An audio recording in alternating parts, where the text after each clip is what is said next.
Material की cost कैसे हम फाइंड करते हैं बच्चों? सप्लायर से हमने कितने का माल लिया। अगर सप्लायर जापान में बैठा है तो फिर क्या लगेगा? इंपोर्ट ड्यूटीज भी आएंगी, अदर देन दो subsequently recoverable by the and जिस तरह से सेल टैक्स है। सेल टैक्स आप बाद में रिफंड ले सकते हैं, तो वो इन्वेंट्री की कॉस्ट का हिस्सा नहीं है। Transportation, handling and other cost directly attributable to purchase of goods. Trade discount, rebates and other similar items are deducted in determining the cost, या ES2 में आपने पढ़ा था। ठीक हो गया। Work in process. अब वर्क इन प्रोसेस वो आलू थे जो प्लांट के अंदर पड़े हुए थे, याद है कुछ कुछ? उसमें क्या होगा? रॉ मटेरियल भी शामिल होगा जो कि ऊपर हमने फाइंड किया होगा, प्लस उसमें लेबर भी कुछ लग चुका होगा, प्लस उसमें कुछ बिजली भी लग चुकी होगी, जितना परसेंट काम हुआ है। यहाँ तक की बात में लगी। Store and spares same as raw material. क्या मतलब है? कि जो रॉ मटेरियल की कॉस्ट में चीजें जमा होंगी वही स्टोर एंड स्पेयर्स में जमा होंगी। स्टोर एंड स्पेयर से क्या मुराद है? जिस जहाँ पे स्पेयर पार्ट पड़े होते हैं, टूल्स, नट बोल्ट, थोड़ा छेनी, इस तरह की चीजें जो बड़ी होती हैं, वो आपने डेफिनेटली कहीं से बाय की होंगी। तो जिस सप्लायर से बाय की होंगी, अगर वो सप्लायर डेफिनेटली पाकिस्तान से नहीं है, बाहर से है, तो फिर उसमें इम्पोर्ट ड्यूटी, टैक्सेस, हैंडलिंग और ये ट्रेड डिस्काउंट, रिबेट, सारा कुछ वही आएगा जो ऊपर IS2 में लिखा हो। समझ आएगी बात? Finish goods. फिनिश गुड्स में क्या होगा? रॉ मटेरियल भी शामिल है, ऐसी है, उसमें लेबर भी लग चुका है और उसमें प्रोडक्शन ओवरहेड भी लग चुके हैं, उसमें तीन हिस्से शामिल होंगे। सम टाइम इन्वेंटरी डैमेज और बिकम होली और पार्शली ऑब्सोलीट, या तो कंप्लीटली वो डैमेज हो चुके हैं, याद है डैमेज हो चुके हैं। In such a case the company either have to incur more cost to bring them into saleable condition, या तो उसको रिपेयर करना होगा, due to which the cost may exceed the selling price. मतलब पहले फर्ज करो 100 रुपया लग चुका था, 120 रुपए की चीज बेचनी थी। कितने की बेचनी थी? ये सेल प्राइस है और कॉस्ट क्या है? 100 रुपया। अब वो डैमेज होगी, कोई चीज थी उसके ऊपर कोई और चीज रख दी, अब उसको डैमेज को ठीक करने के लिए 30 रुपए का खर्चा और करना पड़ गया। कितना खर्चा करना पड़ गया? तो फिर टोटल कॉस्ट तो 130 होगी ना। बोलो तो सही। तो सोचो 30 रुपए और लगाएं कि ना लगाएं?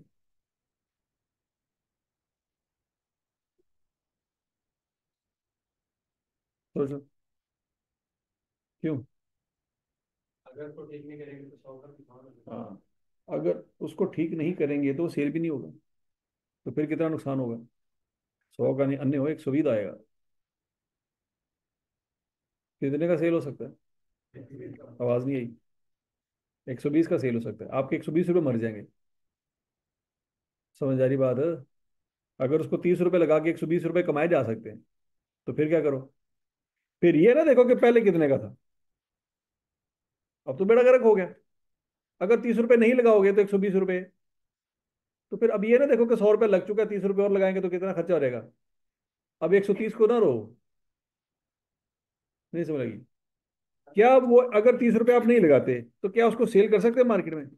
वो 1 रुपया भी नहीं मिलना आपको। तो जब 1 रुपया भी नहीं मिलना, तो आप ये ना समझो कि यार 20 रुपये हम प्रॉफिट ले सकते थे, आपको 1 रुपया भी नहीं मिलना। 30 रुपये लगाने से आपको क्या मिलेगा? 120 मिलेगा। तो फिर 30 रुपये लगाने पड़ेंगे। नहीं लॉजिक समझ आई? ठीक है। पहला तो ये है कि आप उसको क्या कर लो, रिपेयर कर लो। दूसरा, और sell them in the damage obsolete form. फर्ज करो जी कॉस्ट थी 100 रुपया और नॉर्मल हालात में सेल प्राइस कितनी थी? 120 रुपये। ठीक हो गया। अब ये हो गया डैमेज। ये क्या हो गया? कबाड़िया आया, कबाड़िया कहता है यार मैं आपसे 40 रुपए का ही उठा लेता हूँ इसी हालत में। 120 रुपया तो नहीं दूंगा आपको। 120 रुपये क्यों नहीं देगा वो? क्योंकि अगर वो ठीक होता तो 120 देता ना, और अगर वो ठीक होता तो कबाड़िया ना आता आपकी दुकान पे, एक नॉर्मल नॉर्मल कस्टमर आता। बात सुन लगी? कबाड़िया क्यों आया? टूटे फूटे जो घर में माल होता है वो किसको उठा के देते हो आप? बहन भाइयों को तो नहीं देते, वैसे उनको भी देते हो, लेकिन अगर वो भी इनकार करते रिसीव करने से तो फिर क्या करते हो? कबाड़ियों को दे के तो फिर कप शप ले लेते हो, ऐसे ही है। कौन सा कप? गोल्ड मेडल है। ठीक हो गई। तो कबाड़िया कहता भाईजान मुझे 40 रुपए का दे दे, जिस हालत में भी आना मैं सही कर लूंगा। अच्छा, तो पहला तो ये कि उसको रिपेयर करके 120 का बेच लो, दूसरा ये कि कबाड़िया को बेच दो। और sell them in the damage obsolete form for which the selling price would be probably lower than the actual cost. अभी सेल प्राइस उसकी एक्चुअल कॉस्ट से भी लोअर है। किसी जमाने में यही चीज ली थी 100 रुपए की, आज कबाड़िया कह रहा है 40 रुपए की मुझे दे दो। ठीक हो गया। As demand of such obsolete product may have come down, क्योंकि उसको परचेज करने को राजी कोई नहीं। ठीक हो गया। अच्छा, फर्ज करो, अब अगला पॉइंट ये है कि अगर ये रिपेयर भी नहीं हो सकता, कुछ ऐसी चीजें होती हैं जो रिपेयर, अगर तो रिपेयर हो सकता है तो 30 रुपए लगा के 120 रुपए कमा लेंगे। लेकिन अगर रिपेयर नहीं हो सकता तो फिर 30 रुपए लगाने का फायदा नहीं। फिर आप क्या करेंगे? जिस हालत में है उसी हालत में बेच देंगे। और लॉजिकली बात समझ आ रही है? ठीक है जी। In such cases the company needs to bring the inventories at their NRV. देखो, आपके पास घर में पुराने एसी पड़े होते हैं, आपको मैसेज आता है कि पुराने एसी अच्छी कीमतों पे हमें सेल करें। तो आपके पास दो रास्ते हैं, या तो पुराने एसी को अपग्रेड करके आप अच्छे रेट पे बेचो। ठीक हो गया। लेकिन आपके पास वो स्किल नहीं है कि आप उस पुराने एसी को बेहतरीन कर सको। हो सकता है उस कंपनी का काम ही हो, उन्होंने बंदे रखे हो, उन्होंने मुलाजिम ऐसे रखे हो कि जो क्या करते हो, पुराने एसी में से जो खराब खराब पार्ट है निकाल के नए पार्ट डाल के उसको नया करके बेचते। समझ लगी? तो आपके पास इन दो रास्तों में से कोई एक रास्ता है जो आपने चूज करना है। पहला ये है कि आप खुद रिपेयर कर लो। तो खुद रिपेयर आप उसी वक्त कर पाओगे जब आप इस काबिल हो। एसी को आप रिपेयर नहीं कर सकते। आपको तो ये भी नहीं पता कि कौन सा पुर्जा खराब है, कौन सा ठीक है। तो वो बंदे जो कह रहे हैं ना कि पुराना एसी हमें बेच दो अच्छी कीमत पे, उन लोगों ने बंदे रखे होंगे। तो आपको फिर वो चीज 40 रुपए में बेचनी पड़ेगी, क्योंकि आप उसको रिपेयर नहीं कर सकते खुद। लॉजिक समझ आ रही है? अगर आप खुद रिपेयर कर सकते हैं तो 30 रुपए लगा के 120 रुपए का बेच दो। लेकिन अगर आप रिपेयर नहीं कर सकते तो फिर वही माल जो बेड़ा गर्क हो चुका है 40 रुपए का बेच दो। ऐसी सूरत में 40 रुपए कमाइए। और उस सूरत में, आवाज नहीं आई, 120 नहीं खोते हो, 90 रुपए। कैसे? 30 रुपए तो आपने लगाए, फिर 120 कमाए, तो कितना जेब में आया? 90 जेब में आया। और इस सिचुएशन में 40। अगर तो आप रिपेयर कर सकते हो तो किस ऑप्शन को एक्सेप्ट करोगे? हाँ, पहली ऑप्शन को कि दूसरी को? पहली ऑप्शन को। और अगर रिपेयर नहीं कर सकते तो फिर आप कहेंगे यार 40 आ रहे हैं ना, वो ध्यान दो। समझ आई बात? अच्छा जी। अब एनआरवी का कंसेप्ट, ये चीज बच्चों आपने पहले कभी नहीं पढ़ी थी, ये आज आप पढ़ रहे हैं, ये बात समझ आ रही है आपको? ऊपर वाला टेबल तो शायद आपने पहले पढ़ा हो, लेकिन ये वाली बात आज क्लियर हो रही है कि रिपेयर भी कर सकते हैं और उसको बेच भी सकते हैं कबाड़िए को। एनआरवी का कंसेप्ट आपने इंट्रोडक्शन टू अकाउंटिंग में पढ़ा हुआ था। एनआरवी का कंसेप्ट क्या होता है बच्चों? जरा इंट्रोडक्शन टू अकाउंटिंग में चलते हैं।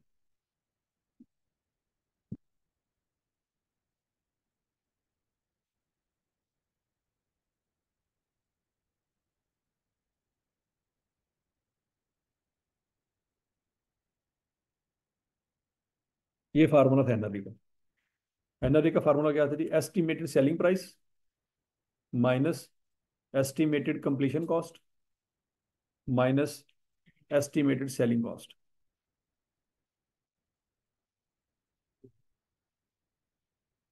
ये लिखा है मेरा ख्याल।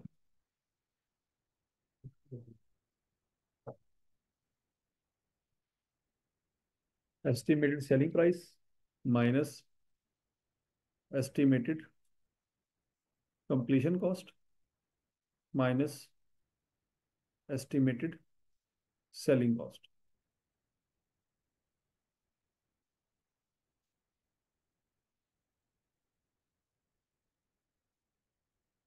तो जो बच बचा के आंसर आएगा वो क्या होगा?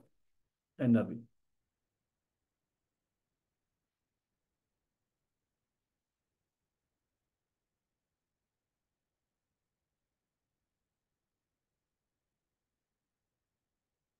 ठीक है जी।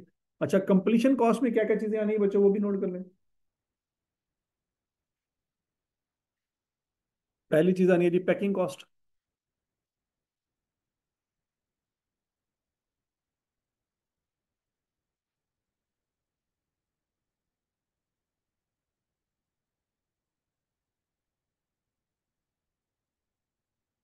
मैं बताता हूँ बच्चों, चैप्टर नंबर 1 है ये।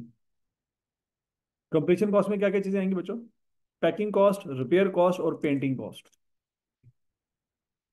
और सेलिंग कॉस्ट में क्या क्या चीजें आएंगी? डॉक्यूमेंटेशन, ट्रांसपोर्टेशन जिसको हम कैरेज आउटवर्ड भी कहते हैं, कमीशन, एडवर्टीजमेंट।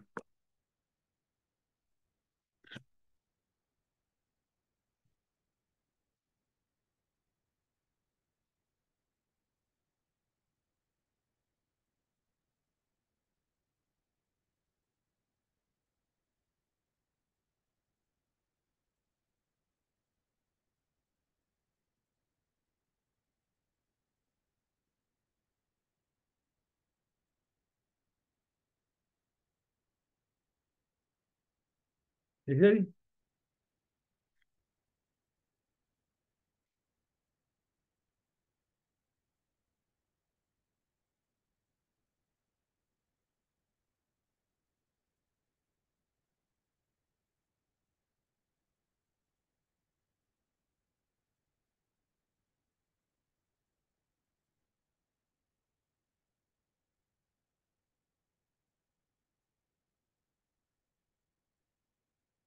अच्छा जी। अब बच्चों ये एग्जांपल देखते हैं। Java enterprises received consignment on 15 January 2019,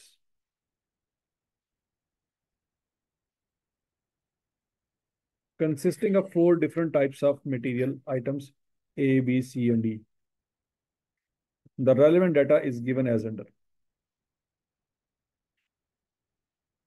invoice price कितनी है जी? 5 लाख। मतलब ये सप्लायर को अपने पैसे दिए होंगे, उसने आपको रसीद बना के दी, उसके ऊपर क्या लिखा हुआ है? 5 लाख रुपए। रिलेटिव वेट केजी, वो पैकेज कितने का है? 1500 रुपये का। 1500 केजी का। एक दूसरा माल उठाया, वो कितने का था? वो कितने किलो का था? एक तीसरा माल उठाया, कितने का था? एक चौथा माल उठाया। ये सारे के सारे आइटम्स एक ही गाड़ी में आपने लोड करवाए। यहां तक की बात लगी। ये चारों आइटम्स एक गाड़ी में आपने क्या करवाई? लोड करवाई। वो गाड़ी कराची से लाहौर आई और आपने 3.5 लाख रुपए पे किए। तो क्या ये 3.5 लाख रुपए सिर्फ एक है? तो क्या ए बी सी डी सब में बराबर बराबर तकसीम होना चाहिए? बोलो तो सही। बराबर बराबर। हाँ। और बोलो तो सही। क्यों, किस बेस पे करेंगे? अच्छा। अब वो कहता है कि जो 3.5 लाख रुपए आपने पे किया ना, उसमें से 20% रिफंडेबल है। इसका मतलब है सारा खर्चा है ही नहीं, कुछ पैसे वापस भी आ जाने हैं। तो कितने पैसे वापस आ जाने हैं? अमाउंट दस ना, 20% अन्य।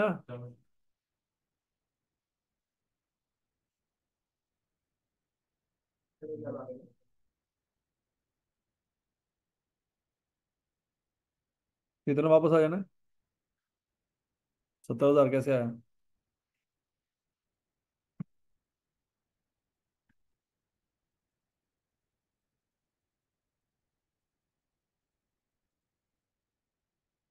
ठीक हो गया जी। तो बच्चों फिर असल में खर्चा था कितना?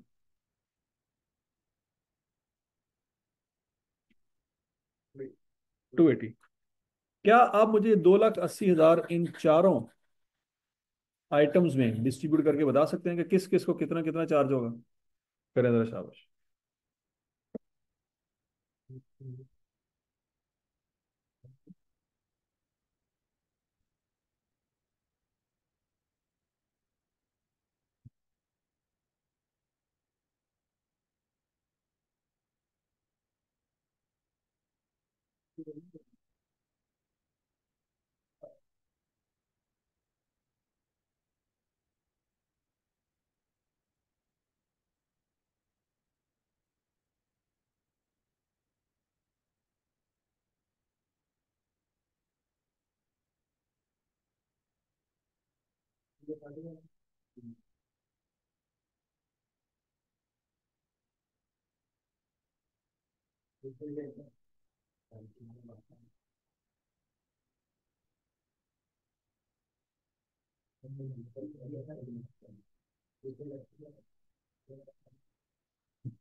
ए को कितना गया, बी को कितना गया, सी को कितना गया, डी को कितना गया? ए को कितना गया? 60,000। बी को?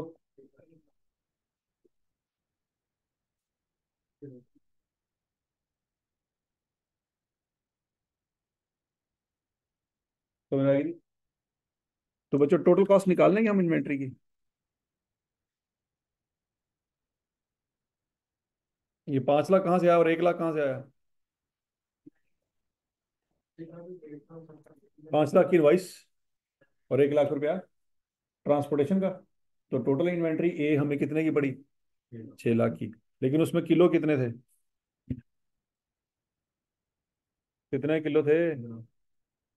तो 1 किलो कितने का पड़ा? ये कैसे निकालेंगे? हाँ, इस पे लगेगा इंटीग्रेशन।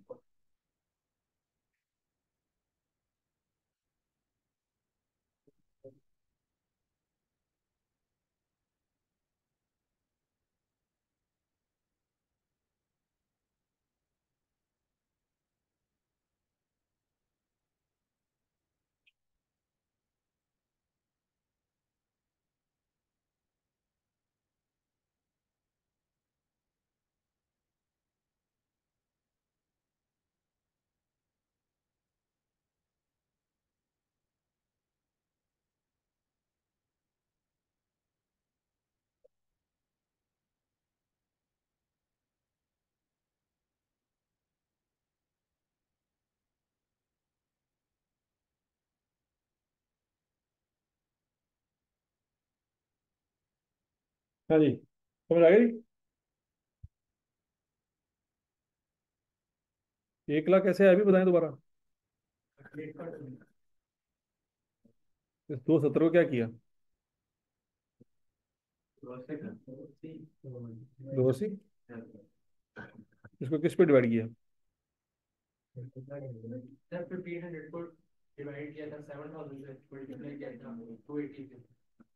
किस पे डिवाइड किया था? 7,000 पे।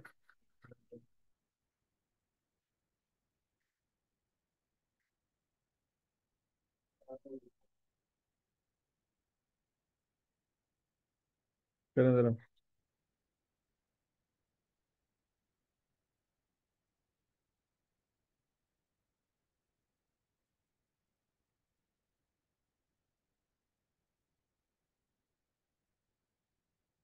1,500। अच्छा, तो मैं ऐसे लिख लूँ तो गलत है?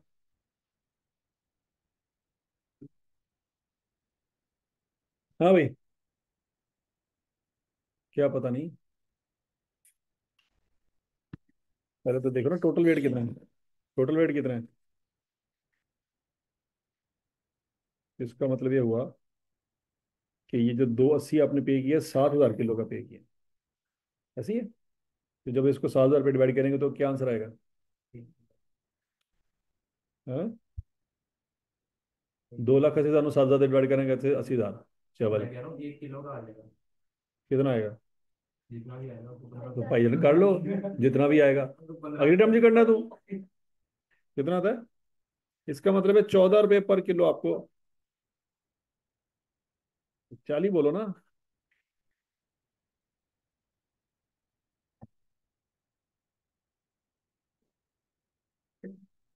क्या आंसर आता है?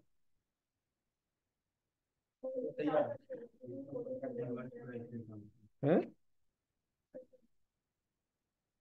माउस का सम क्या मतलब?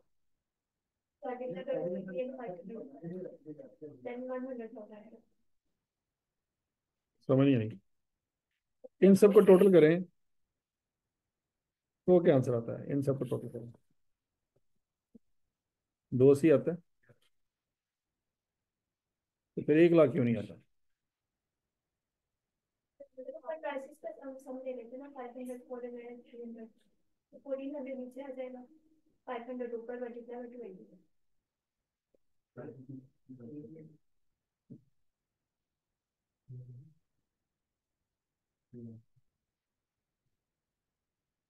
हाँ ठीक है।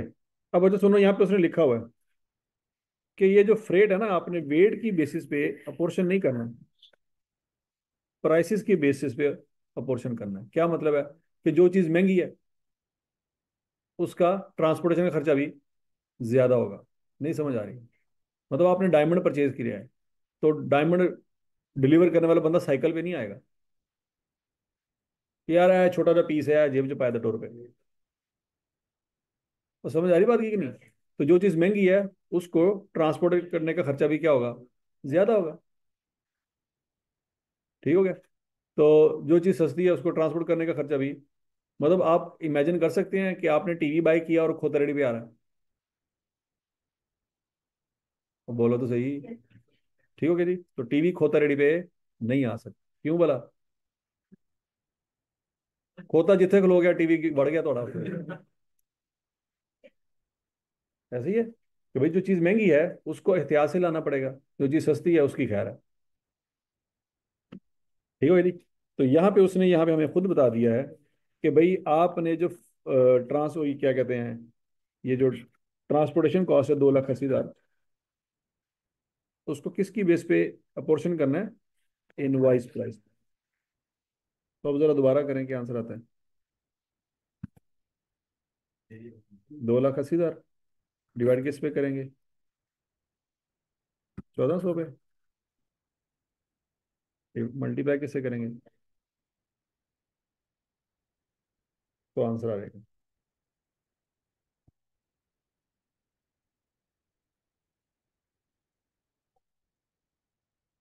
ठीक हो गया। यहाँ पे उसने कंडीशन खुद बताई है, जो आप कैलकुलेशन करके बैठे हुए हैं ना वो पार्ट भी है। कैसे? उसने खुद कहा हुआ है, calculate the cost per kg of each material if freight is apportioned on the basis of relative weight. अगर वो इनवाइस की वैल्यू पे ना हो, वेट की बेसिस पे हो, तो फिर कैसे करेंगे? फिर आपका आंसर 60 ही आएगा।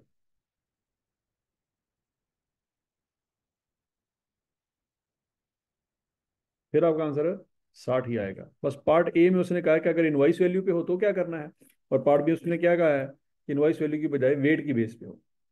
कि जिस चीज़ का वेट, जैसे टीसीएस वाले हैं, वो अगर आपने 5-6 किताबें बेचनी हो तो क्या करते हैं? उसका वजन करते हैं। वो ये नहीं देखते कि क्यों की किताब है कि इस्लामिया की किताब है। ठीक है ना? उनको इससे कोई लेना देना नहीं हो। कहेगा बस ठीक है, 5 किलो वजन हो गया, इतने पैसे जमा करो। क्लियर है? अच्छा जी। ये ट्रांसपोर्टेशन कॉस्ट को किस तरह से बच्चों एलोकेट करने की बात में लगी है? तो दो तरीके हैं, एक तो ये वेट की बेस पे है, दूसरा क्या है, इनवाइस प्राइस की बेस पे है। तो सवाल में बता दिया जाएगा कि भाई इसको किस बेसिस पे एलोकेट करना है। ठीक है। कॉस्ट समझ आ गई है? ऊपर टेबल में हमने क्या डिस्कस किया है? कॉस्ट। अभी उसके बाद क्या डिस्कस किया है? NRV. The cost of unit is ordinary lower than the NRV. कि अगर नॉर्मल हालात में वो कॉस्ट कम होती है, एनआरवी हमेशा ज्यादा होती है। नॉर्मल हालात से मुराद है जब इन्वेंट्री आपकी गुड हो। इन्वेंट्री आपकी क्या है? गुड हालत में है। तो कॉस्ट हमेशा क्या होगी? कम। और एनआरवी हमेशा क्या होगी? ज्यादा। ठीक हो गया। लेकिन जब इन्वेंट्री डैमेज हो जाती है तो फिर क्या होगा? कॉस्ट ज्यादा होगी और एनआरवी कम होगी, क्योंकि उसका कस्टमर चेंज हो गया ना। गुड इन्वेंट्री है तो कस्टमर कोई और है, डैमेज इन्वेंट्री है तो कस्टमर कोई और है। कौन है भला? कबाड़िया। तो कबाड़िया फिर आपको अच्छा रेट नहीं लगा के देगा। वही सफ़ा जो आप बुक शॉप से जाके परचेज करेंगे, एक 5 रुपए का पड़ेगा। लेकिन वही सफ़े जो आपके पास अच्छे खासे घर में इकट्ठे हो गए हैं, आप कबाड़िया को देंगे तो एक सफ़े का आपको 5 रुपए नहीं देगा। वो किलो के हिसाब से तोलेगा, और किलो का रेट भी लगाएगा 10 रुपये, 20 रुपये, 30 रुपये। पास में लगी। जो रजिस्टर आपने बुक शॉप से लिया था 400 रुपये का, वो जब आप कबाड़िए को दे रहे होंगे तो आपको 20 रुपये दे रहा होगा। समझ लगी? तो बुक शॉप से लेने वाला कस्टमर कोई और है, और आपसे लेने वाला कस्टमर कोई और है। ठीक है जी। अच्छा जी, therefore the inventories are carried at their cost. क्या था, नॉर्मल लाभ में चूंकि इन्वेंटरीज गुड होती हैं, कॉस्ट हमेशा कम होती है, तो कॉस्ट पे इन्वेंट्री कैरी करती हैं। However the cost may exceed the NRV in the following cases. पहला केस क्या जी? Inventories are damage. दूसरा क्या जी? इन्वेंटरीज हैव बिकम होली और पार्शली ऑब्सोलीट, पुरानी हो गई हैं। जैसे नया मोबाइल मार्केट में लॉन्च होता है तो पिछले मोबाइल प्राइसेस कम हो जाती हैं। क्यों कम हो जाती हैं? इसका हरगिज मतलब ये नहीं है कि वो डैमेज हो गए। उनकी तो हो सकता है वारंटी भी स्टार्ट ना हुई हो, वो डैमेज नहीं है फिर भी उनकी कीमत गिर गई। समझ लगी? नॉर्मल हालात में दिमाग में यही आता है क्या, कि भाई उस चीज की कीमत कम होगी जो क्या हो जाएगी? डैमेज। लेकिन उन चीजों की कीमत भी पड़े पड़े गिर जाती है जब उन्हीं चीजों की आगे नई वैरायटी मार्केट में आ जाती है। The selling price of inventories have declined, या मार्केट में ओवरऑल ही हालात इतने बुरे चल रहे हैं कि प्राइसेस नीचे जा रही होती हैं। समझ लगी? मतलब गोल्ड है, गोल्ड की प्राइसेस नीचे जा रही हैं। अब गोल्ड डैमेज हो जाता है? नहीं। क्या गोल्ड ऑब्सोलीट हो जाता है? क्या गोल्ड का कोई नया वर्जन मार्केट में आया था? नहीं, ऐसा कभी नहीं हुआ। लेकिन इसके बावजूद इंटरनेशनल मार्केट में चीजें ऊपर नीचे हो जाती हैं तो गोल्ड की कीमत भी नीचे गिर जाती है। चौथा point, the estimated cost of completion और estimated cost to be incur to make the sale have increased. एक चीज आपने बनाई नहीं, अभी बनानी है, लेकिन बैठे बैठे उसको कंप्लीट करने की कॉस्ट बढ़ गई। फर्ज करें आप एक चीज बना रहे थे, 10,000 रुपया लगा चुके हैं। कितना लगा चुके हैं?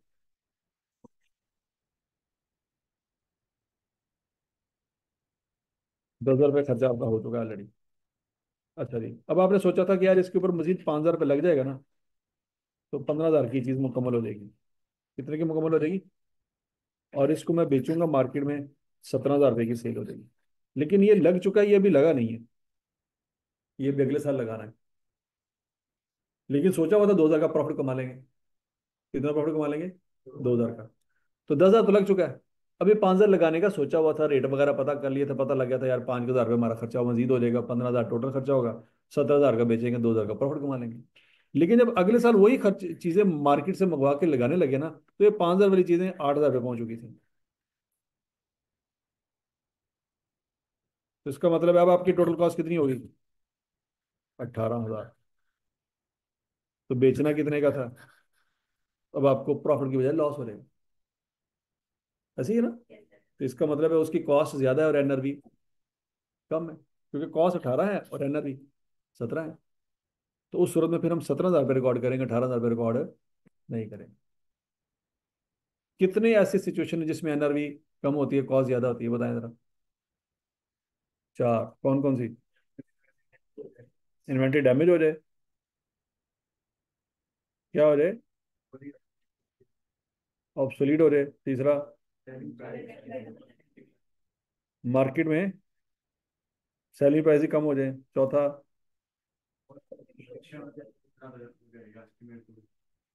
जो एस्टिमेट फ्यूचर में कॉस्ट लगानी है वो इतनी ज्यादा हो जाए कि वो एनआरवी को भी क्रॉस कर दे। समझ लगी है जी?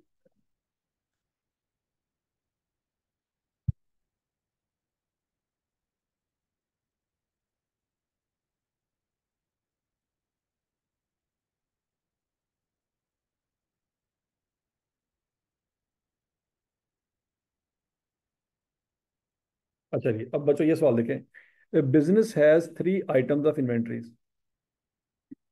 कितने आइटम है जी? Currently carried at their cost. The market prices of inventories have fallen down due to sudden decrease in demand. Their estimated selling price, cost of completion and selling cost are as under. Finished product A, cost कितनी है जी? 8,000। अब बच्चों चूंकि ये finish product है, तो इसमें raw material, labour और ओवरहेड तीनों शामिल हैं।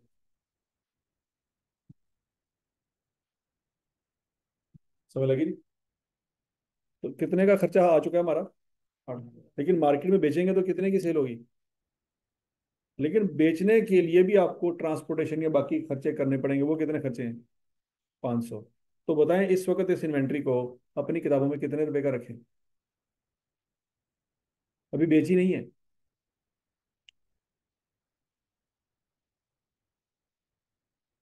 अपनी बैलेंस शीट में इस इन्वेंट्री को किस अमाउंट पे रखें? 8,000 रुपये। आवाज नहीं आई? आवाज नहीं आ रही?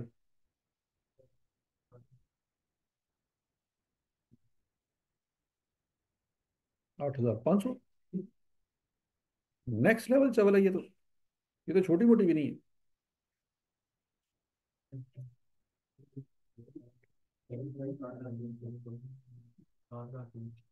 किस पे रिकॉर्ड करेंगे जी?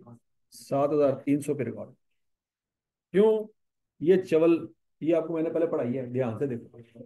चवला क्या फलाना,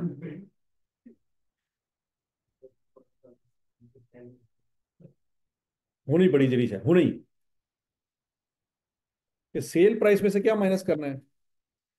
कंप्लीशन कॉस्ट और सेलिंग कॉस्ट। कंप्लीशन कॉस्ट आपको सवाल में दी ही नहीं, सिर्फ सेलिंग कॉस्ट दिए तो मौत पै गई। अब कॉस्ट कितनी है? 8,000। और एनआरवी 7,300। 200 कितने क्या है? हाँ, तो 200 क्यों क्या है? 500 माइनस नहीं करना आया तेन? 300 का होता? हाँ। अच्छा जी, दूसरी। अब दूसरी पे मौत वाकई होने लगी। A2, जल्दी करो।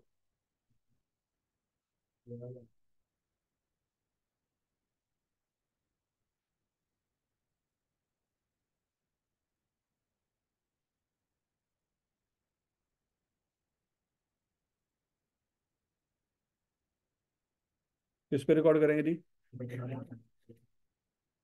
कैसे? 12,000 माइनस 200, क्या आंसर आएगा? और उसकी कॉस्ट क्या है? तो 14,000 पे रिकॉर्ड करेंगे। किस पे रिकॉर्ड करेंगे? तीसरी।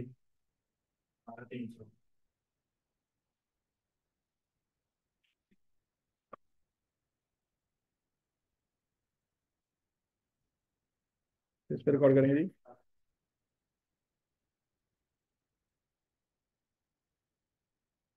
और समझ आ गई सबको? It is to be noted that for finish goods no further processing cost is needed. देखो जो चीजें फिनिश गुड्स हैं, उनकी तो मजीद कोई फर्दर प्रोसेसिंग कॉस्ट नहीं ना होनी। फिनिश गुड्स पे ये वाली कॉस्ट नहीं लगनी क्योंकि वो ऑलरेडी कंप्लीट है। वर्क इन प्रोसेस पे तो ये कॉस्ट लग सकती है, लेकिन फिनिश गुड्स पे कॉस्ट नहीं लग सकती क्योंकि वो कंप्लीट हो चुकी है। No further processing cost is needed and therefore the formula for NRV does not include cost of completion. वो कहता है ये वाला फार्मूला किसके लिए है, किसके लिए नहीं है? वो कहता है ये वाला फार्मूला फिनिश गुड्स के लिए नहीं है। किसके लिए है? ये वर्क इन प्रोसेस के लिए है क्योंकि उसमें मजीद आपको खर्चा करना पड़ेगा कंप्लीट करने के लिए। लेकिन फिनिश गुड्स तो ऑलरेडी कंप्लीट है। लेकिन अगर फिनिश गुड्स डैमेज हो जाए तो उनको रिपेयर करने का खर्चा आएगा कॉस्ट ऑफ कंप्लीशन में। समझ आ गई बात? अगर फिनिश गुड डैमेज हो जाए तो उनको रिपेयर करने का खर्चा आएगा फिर।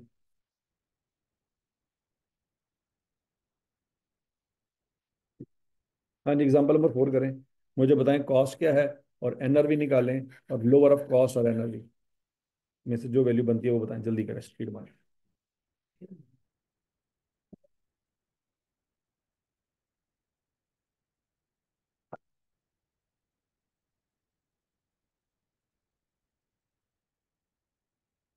हाँ जी। Raw material. हाँ, क्यों? एनआरवी क्या आती है? कितनी? 3 लाख। तो बच्चों 1.5 लाख कॉस्ट है, 3 लाख एनआरवी है, तो किस पे रिकॉर्ड करेंगे? 1.5 लाख। और वर्क इन प्रोसेस क्यों? एनआरवी कितनी आ रही है? 5,50,000। पाँच पाँच। इन शॉर्ट पता तो हर शायद इन शॉर्ट हो नहीं है। अच्छा जी, फिनिश गुड्स अब दो तरह की हैं। कुछ अच्छी हालत में है, कुछ बुरी हालत में। जो अच्छी हालत में है उन पे कितना खर्चा आ चुका है? 7 लाख। लेकिन बेच के कितने कमा लेंगे? 8 लाख। तो रिकॉर्ड किस पे करेंगे? 7 पे। लेकिन जो बुरी हालत में है, खर्चा उन पे भी 7 लाख ही हुआ क्योंकि मटेरियल लेबर एफर्ट तो पूरा लगा होगा ना। जो बुरी हालत में है, क्या उन पे बिजली कम लगी है? तो झटके लगवाया उसको थोड़े थोड़े करके। सही बिजली लगाई होगी, क्या मटेरियल कम लगा होगा? वो बोलो तो सही। क्या लेबर ने सोए सोए काम किया होगा? नहीं। सारा कुछ बिल्कुल अच्छे तरीके से हमने वैलिड, क्या कहते हैं उसको, वाइंड अप किया था। सही पूरा खर्चा उतना ही हुआ था जितना ऊपर ही हुआ था। मसला ये हुआ कि उसके ऊपर कोई आके चीज रख दी जिसकी वजह से वो क्या हो गई? डैमेज होगी। तो उसको रिपेयर करने का खर्चा अब कितना आएगा? अभी ऊपर हम पढ़ के आए थे कि फिनिश गुड्स में कोई कंप्लीशन कॉस्ट नहीं होती। पढ़ा है कि नहीं पढ़ा? यहाँ पे हम पढ़ के आए हैं। लेकिन वो उस सिचुएशन में है जब कोई डैमेज ना हुआ हो। अगर वो फिनिश गुड्स डैमेज हो गई है तो फिर उसको रिपेयर करने का खर्चा जरूर आएगा। ये कॉस्ट ऑफ कंप्लीशन इसलिए आ रही है क्योंकि कॉस्ट ऑफ कंप्लीशन में रिपेयर का खर्चा भी होता है। तो बात समझ रहेगी नहीं आई? अच्छा जी, कॉस्ट टू सेल 50,000। कितना कमा लेंगे? 8.5 लाख। क्योंकि जब वो रिपेयर हो जाएगी तो उसका वही रेट लगेगा जो गुड आइटम का था। समझ लगी ना? गुड आइटम 8.5 लाख रुपए के ऊपर सेल हो रही है तो नीचे भी फिर 8.5 लाख की सेल होंगी क्योंकि हमने तो रिपेयर कर दिया। अगर रिपेयर ना किया होता तो फिर 8.5 लाख की सेल ना होती क्योंकि वो फिर कबाड़ी आता हम सही चीजें लेने के लिए। समझ आ गई बात? तो बच्चों कितना खर्चा आएगा जी? तो उस वक्त कॉस्ट हमारी 7 लाख है और एनआरवी क्या है? 5 लाख है। किस पे रिकॉर्ड करेंगे? 5 लाख पे रिकॉर्ड करेंगे। It is noted here that the finish goods that were damage during transport needs to be work on further before sale. Therefore the formula of NRV shall now include the cost to complete the goods. समझ लगी बात? अब बच्चों अगली चीज जो आपने introduction to accounting में पढ़ी थी वो कॉस्ट फार्मूला थे। वो क्या थे? Cost formula.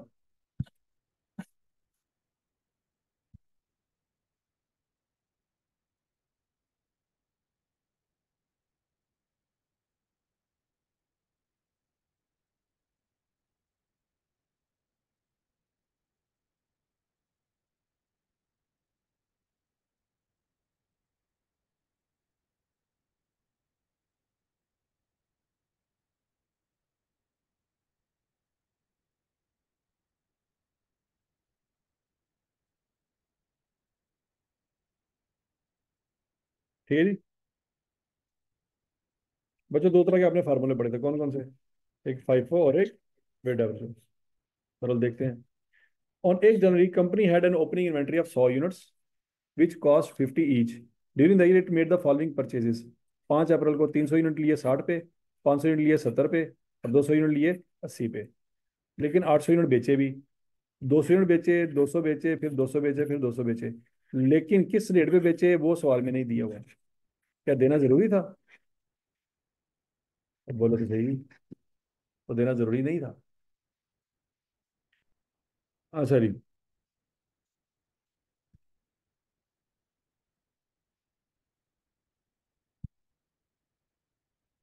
तो बच्चों अगर मैं आपसे पूछूं कि बताओ इस सवाल में क्लोजिंग स्टॉक में कितने यूनिट पड़े होंगे, तो निकाल सकता है? निकाले जरा आंसर। जो मर्जी ना करें। क्लोजिंग स्टॉक में कितने यूनिट पड़े होंगे?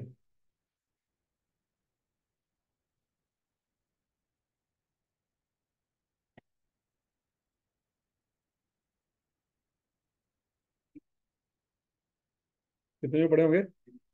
300 यूनिट्स। ये कैसे निकाला आंसर? हाँ। ओपनिंग कितने थे? परचेज कितने किए थे? और सेल कितने किए? तो कितने होने चाहिए इस वक्त? 300। तो बच्चों फाइफो हो या वेटेड एवरेज हो, ये आंसर सेम आएगा आपका।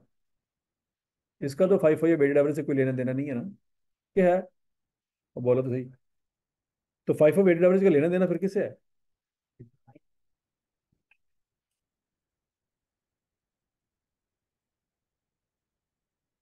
अब सवाल यह है कि ये 300 यूनिट किस रेट पे आपने बैलेंस शीट में रिकॉर्ड करनी है। अगर तो वेटेड एवरेज मेथड है तो रेट निकालें। फार्मूला मैंने आपको पढ़ाया वेटेड एवरेज का। जल्दी करो शाबाश।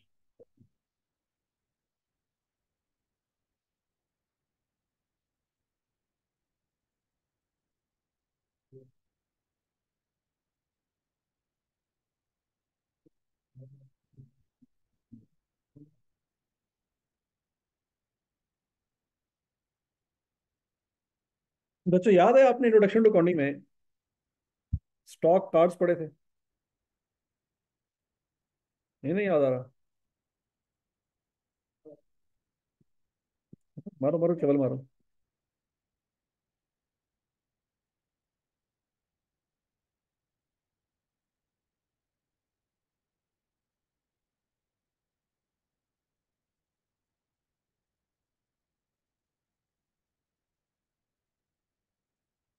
तो याद आया कुछ? चलो। नहीं नहीं याद आया? वे लोग क्या मैं आई क्या मैं थोड़ी इंट्रो पास की थी।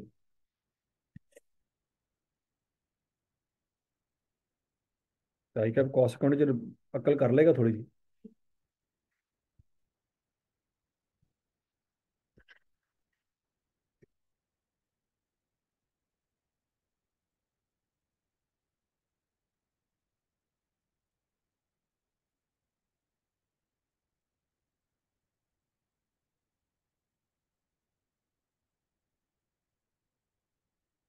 ओए चवल ना मार सवाल कर। हाँ जी। बताया नहीं यहाँ पे क्या रेट लगाऊं मैं?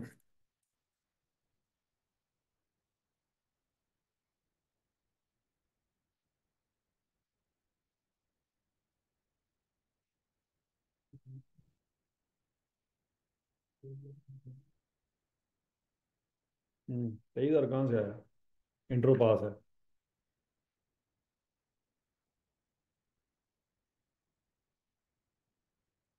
क्या आंसर आएगा जी?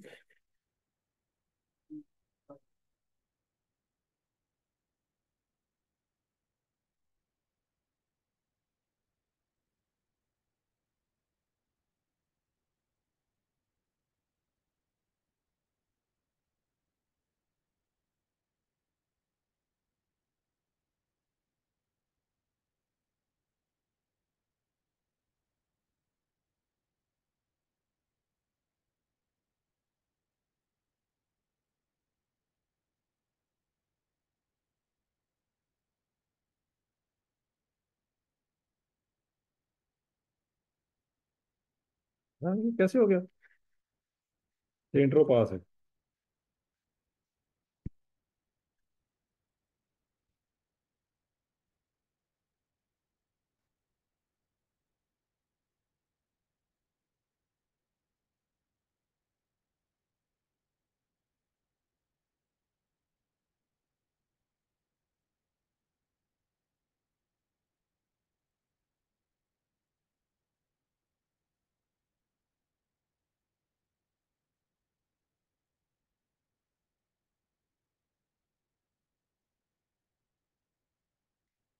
हाँ जी, ये रेट निकालें।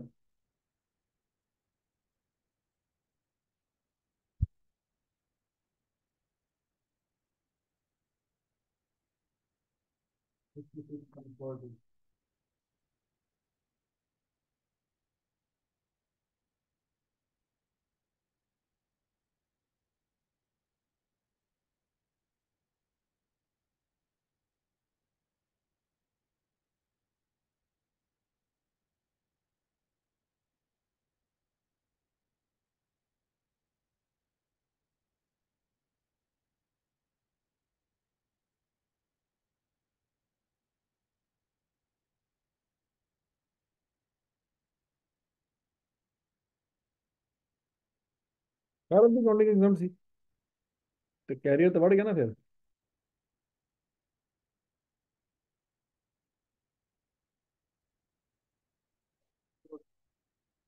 हम्म, वो लाल है।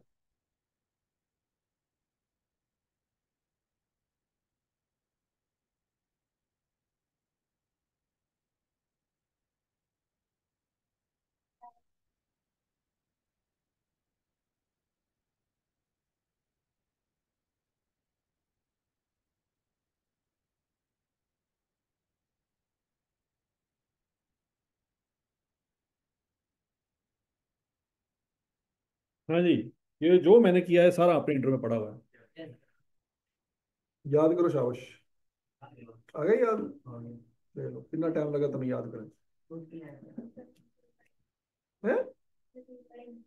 क्यों? एक इंट्रो मतलब पीआरसी नहीं किया?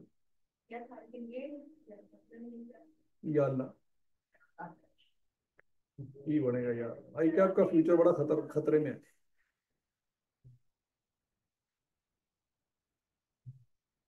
और एक दफा उन बच्चों का सोचो जिनका इंट्रो चार चार अटेम्प्ट में पास नहीं हो रहा, तो केड़े केड़े पास हो गए बैठे। तो फिर भी यार नहीं पढ़ा? आपने कहा मैं पहली बारी नहीं पढ़ा ना दूजी। कैसे हो सकता है ये?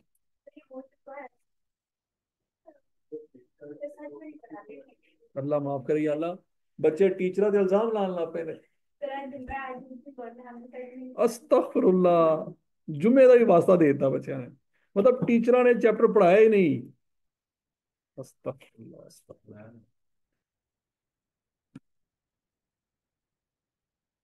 अब इंट्रोडक्शन टू गवर्निंग किताब दिखानी पड़ेगी, आप शायद याद आ जाए। नहीं नहीं, कैसे, मैं कैसे छोड़ दूँ? मुझे तो आई कैप के ऊपर शक होना शुरू हो गया। ये चैप्टर था आपका, चैप्टर नंबर 7, पेज नंबर 233। ठीक है।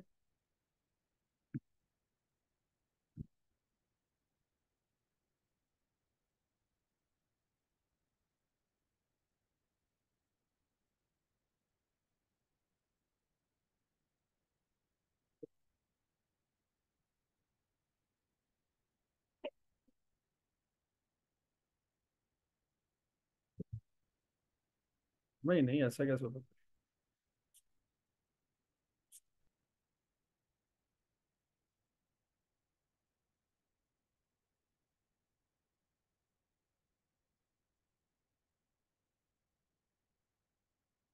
ये देखा,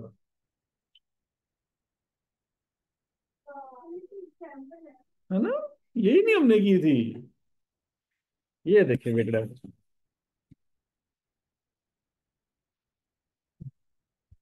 परचेज इशू बैलेंस।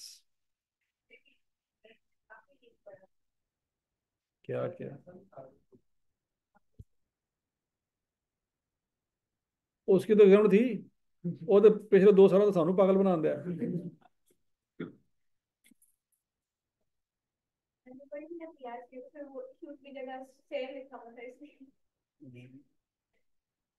इतनी बारीकी में आपने देखा है। चलो अभी इसको नोट कर लिया आपने। ये 300 यूनिट आए। पहले कितने पड़े हुए थे? 100। कितने आए तो कितने हो गए? पहले कितने पैसे थे, फिर कितने हो गए, टोटल कितना हो गया? तो ये कैसे निकला? फिर 200 इशू किए। किस रेट पे इशू होंगे? उसी रेट पे जो आपने अभी निकाला है। तो कितने पैसे निकल जाएंगे? तो 23,000 में से जब 11,500 माइनस करेंगे तो बाकी कितने पैसे रह जाएंगे? समझ आइए। तो इस बेसिस पे ये अकाउंट बना है। ये क्या, देखिए भाई, ये आए, ये गए, और ये बच गए। अब इसका मैं क्या फार्मूला बनाऊं? देख, प्लस माइनस से कर लो, कि मैं भी मैं समझाना है? छोड़ना है, छोड़ने का रहता है कि ये तो चैप्टर तो गया।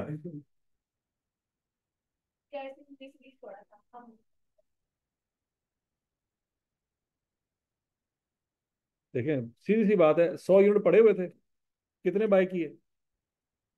चले ऐसे कर लेते हैं, 100 सूट आपके पास पड़े हुए। अब समझ आ जाएगी। 300 सूट और आ गए तो टोटल कितने हो गए? बोलो, सूट तो याद रहेंगे ना? कितने सूट हो गए हैं? 400। 100 सूट का खर्चा कितना था? 300 सूट और आए तो कितना खर्चा हो गया? तो टोटल खर्चा कितना हो गया? 23। 23,000 में कितने सूट आए? तो एक सूट कितने का होगा? निकल आएगा। कैसे? वाह, क्या बात है, क्या बात है। दिमाग चलता है सूटों पे हैं। वैसे तो समझ नहीं आ रही, लेकिन सूट की गल हुई तो टक, कह रहा जरा डिवाइड। चमत्कार देखें आज। वाह, वाह वाह वाह, है कि नहीं? उसमें से 200 सूट आपने बेच दिए, तो कितने के बेचेंगे? जो रेट आपने निकाला है। तो कितना, कितने का माल आपने निकाल दिया? टोटल खर्चा पहले था कितना, उसमें से इतना निकल गया, तो बाकी कितना बच गया? फिर मजीद 500 सूट लिए। हर सूट कितने का था? पीछे बचे कितने हुए थे सूट? 200 में 500 क्या करेंगे? तो क्या हो जाएंगे? पहले कितना माल पड़ा हुआ, कितने रुपए पड़े हुए थे? मजीद कितना खर्चा हो गया? तो टोटल खर्चा कितना हो गया? टोटल सूट कितने हैं? तो ये कहाँ से आया? वाह, है, दिमाग चलता है आपका।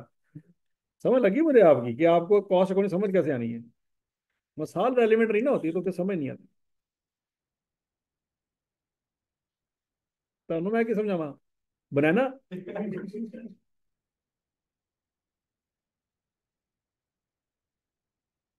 चलो शाबाश, नोट करें।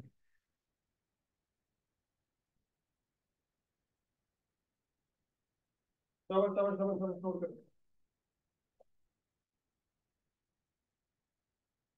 अरे, हो गया नहीं?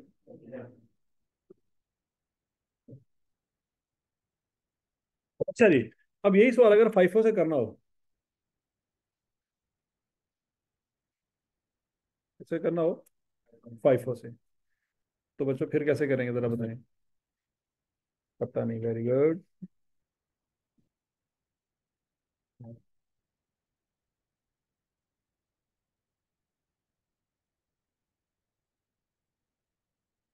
ये लॉन्ग ही आएगा, 20 नंबर आना है, जिसने छोड़ा फेल।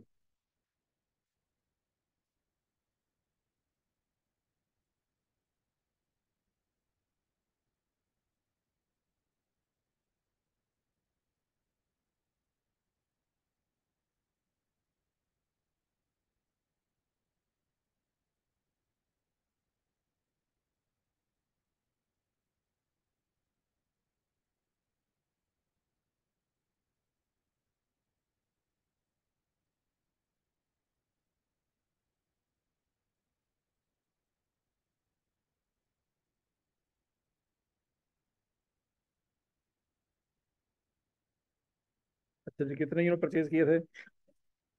300 यूनिट।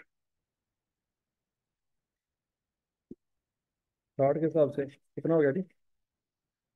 18,000। अब फाइफो में होता ही है कि पुराना माल अपनी पहचान बाकी रखता है और नया माल अपनी पहचान अलग रखता है। ये तो आपने पढ़ा ही नहीं था, तो बीच में से छोड़ के आपने आगे से पढ़ा था हैं। बस यानी कि दोनों याद आ गए हैं। Very good.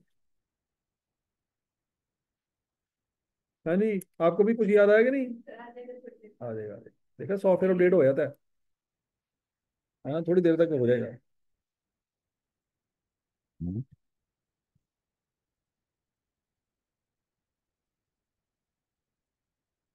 फिर 200 यूनिट इशू किए थे। अब फाइफो के मुताबिक 200 यूनिट कैसे इशू होंगे? हैं?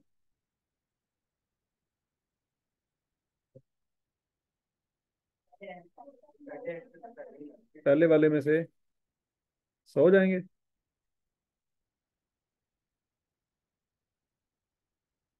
और दूसरे वाले में से भी 100 जाएंगे। कितने बाकी बच गए?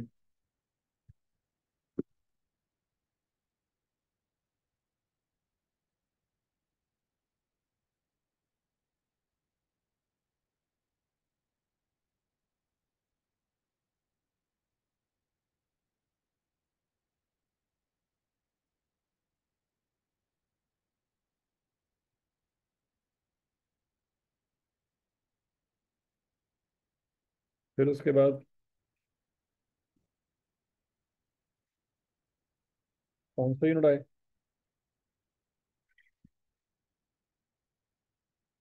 70 के हिसाब से 35,000 हो गए। अब 200 पुरानी यूनिट है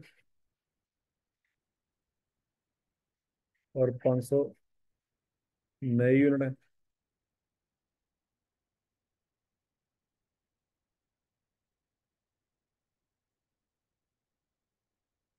200 इशू किए।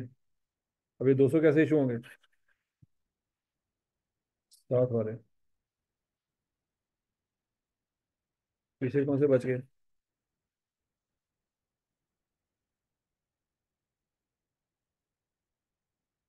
फिर 200 बाई किए, 80 वाले।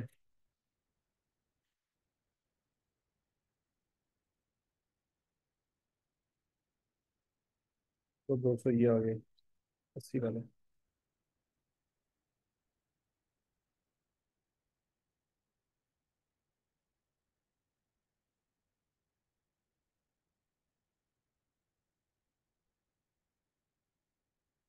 फिर 200 यूनिट इशू किए, किस रेट पे? 70 पे। 14,000। पीछे कितने रह गए? 300। 21,000।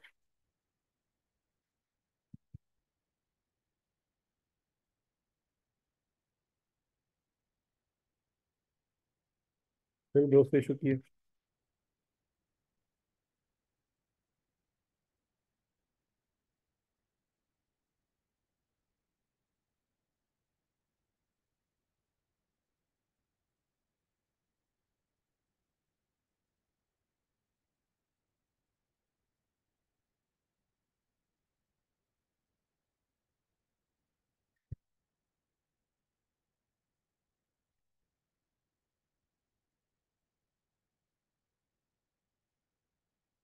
once again टोटल परचेजेस वही होंगी जो पहले थी।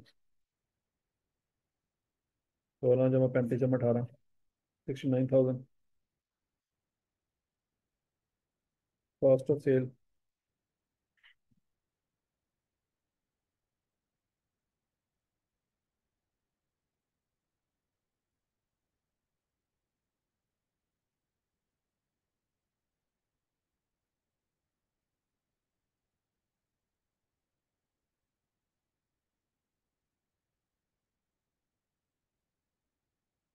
तो यहाँ पे 300 यूनिट है।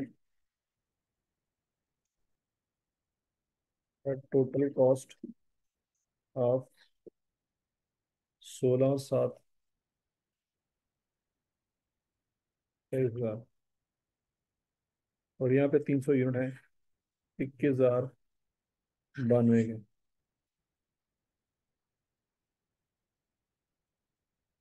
नोट करें शाबाश। समझ आ गया सबको? याद भी आ गया कुछ कुछ?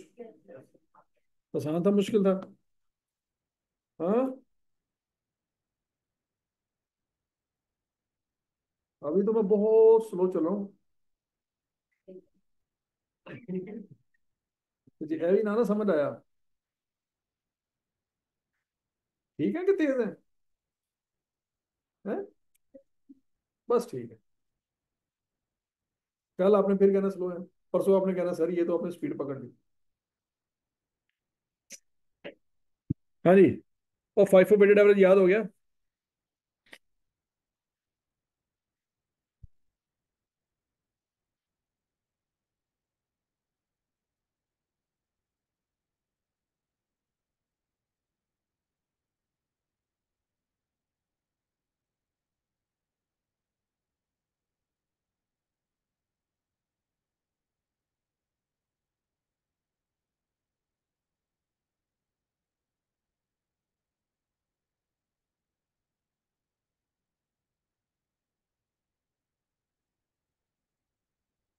चलो भाई, आज आज के लिए इतनी काफी है।